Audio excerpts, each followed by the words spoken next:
নিউজিল্যান্ডের একটা সিটিতে একজন মাওরি, নিউজিল্যান্ডের আদিবাসী যারা আমরা চিনি তাদেরকে, একজন মাওরি যুবক অনুষ্ঠান শেষে আমার সাথে দেখা করলেন, খাওয়া দাওয়া করলেন। তো যুবকের সাথে পরিচয় হলাম এবং জিজ্ঞেস করলাম যে মুসলমানদের মসজিদে প্রোগ্রাম শেষে একজন সাদা চামড়ার টকবগে তরুণ তিনি আসলেন, কি আসল বিষয়। তো আয়োজকরা আমাকে জানালেন তিনি নতুন মুসলমান হয়েছে। আমি কৌতূহলী হয়ে সেই তরুণকে জিজ্ঞাসা করলাম, তোমার ইসলামে আসার কারণটা কি? আমাদের মুসলমানদের যে আর্থিক দুরবস্থা, আমরা যেভাবে পিছিয়ে আছি পৃথিবীতে নানা দিক থেকে, উন্নত দেশের একজন নাগরিক হিসাবে, টকবগে তরুণ হিসাবে তোমার তো ইসলামে আসার কথা না।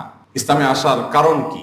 কি দেখে তুমি ইসলামে এসেছো? দীর্ঘ আলাপচারিতা তার সাথে হলো, দীর্ঘ আলোচনা হলো।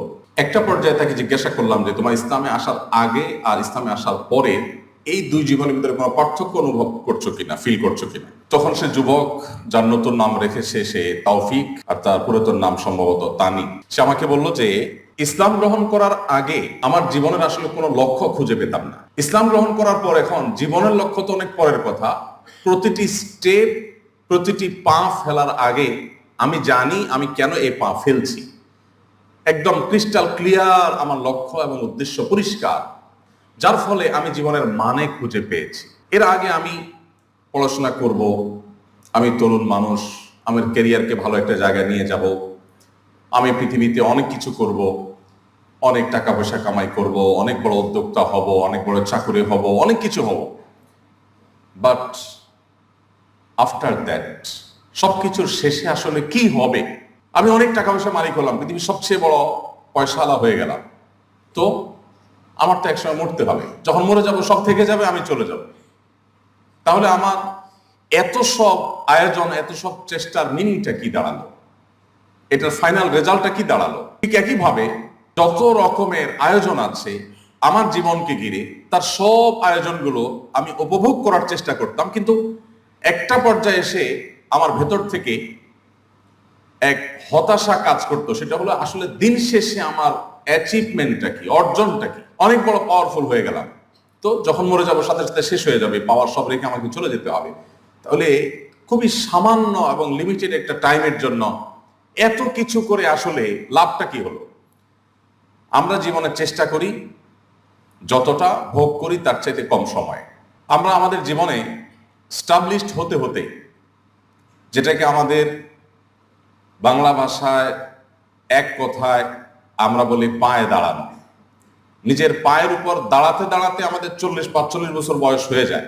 পড়াশোনা ঠিক করে শেষ করা, এরপর ভালো একটা অবস্থানে যাওয়া, সে অবস্থান থেকে আবার নিজের অবস্থানকে আস্তে আস্তে আস্তে আস্তে একটা ভালো জায়গায় নিয়ে যাওয়া। এরপর আমাদের যখন ভোগের সময় আসে তখন শুরু হয় ক্ষয়, জীবনের ক্ষয়। এমন ক্ষয় যে তখন বিভিন্ন রোগ বালাই ব্যাধি এমন ভাবে লাগে, আষ্টে পৃষ্ঠে জড়িয়ে ধরে, যেন তারপর থেকে আমাদের শুধু মৃত্যুর জন্য অপেক্ষা করা ছাড়া আর কিছু বাকি থাকে না।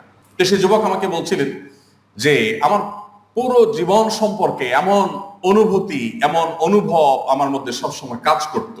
সামহাও আমি আমার বন্ধু বান্ধবদের মাধ্যমে মুসলমানদের মসজিদে আসা যাওয়া দেখলাম, একটু আমার কাছে অস্বাভাবিক মনে হলো যে মানুষ সবাই কাজে যায়, পেশাগত কাজে ব্যস্ত থাকে, স্কুল কলেজে যায়, আর এরা মসজিদে যায়।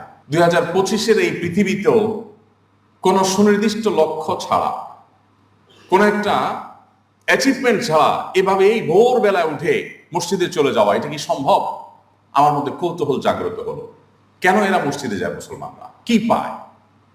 আমাকে কেউ পয়সা না দিলে আমি কোথাও যাব না, আমার কোনো স্বার্থ না থাকলে আমি কোথাও যাব না, বাট এরা যে প্রতিদিন এভাবে যাচ্ছে, কেন যাচ্ছে?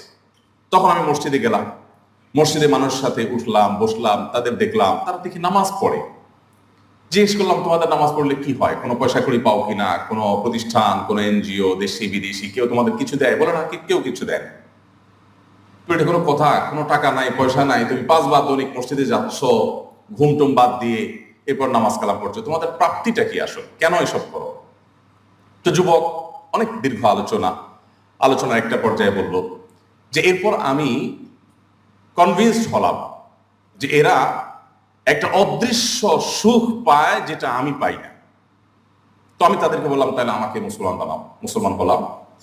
যুবক বলল যে এখন জীবনের লক্ষ্য তো অনেক পরের ব্যাপার, আমি ঘর থেকে বের হয়েছি পড়াশোনা করার জন্য, আমার কলেজে যাচ্ছি, তখনও আমার কাছে একটা সুনির্দিষ্ট লক্ষ্য সামনে আছে, আমি কেন কলেজে যাচ্ছি, কেন আমি ভার্সিটিতে যাচ্ছি, কেন আমি পড়াশোনা করছি, এই পড়াশোনা করে আমার অ্যাচিভমেন্টটা কি হবে, আমি উত্তর জানি। তোমাকে আমি এখন বলতে পারবো আমার প্রাপ্তিটা কি। আমি মানুষের সেবা করব, আমি অনেক বড় উদ্যোক্তা হব, মানবতার অনেক বড় সংকট সমাধানের পথে আমি অগ্রসর হব। বাট এগুলো সবগুলো করার পর আমার একটা বড় প্রাপ্তির জায়গা আছে, যে আমি আমার আল্লাহর কাছ থেকে রিওয়ার্ড পাবো, পুরস্কার পাবো। এমনকি আমার যে লক্ষ্য, আমার যে গোল, সেটাতে যদি আমি সাকসেস নাও হই, তারপর আমার হারাবার কিচ্ছু নেই, এটা আমার কাছে একেবারে পরিষ্কার।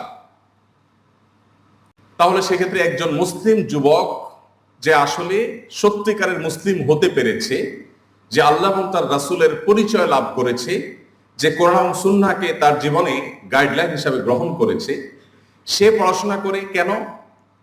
ওই নতুন মুসলমান নিউজিল্যান্ডি তরুণ, তার ভাষ্যমতে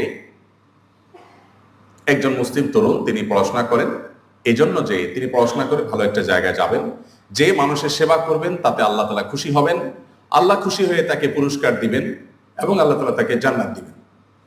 এই যুবক যদি সে তার কাঙ্ক্ষিত লক্ষ্যে যেতে নাও পারে,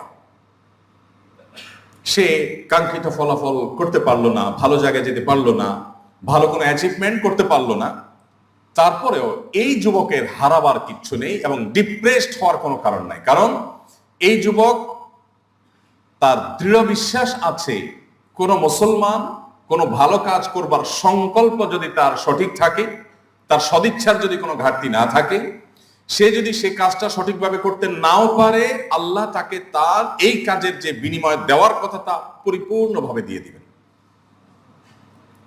এই যে একটা ভরসা, এই যে একটা আস্থা, এর কারণে এই যুবক ডিপ্রেসড হওয়ার কোনো কারণ নেই।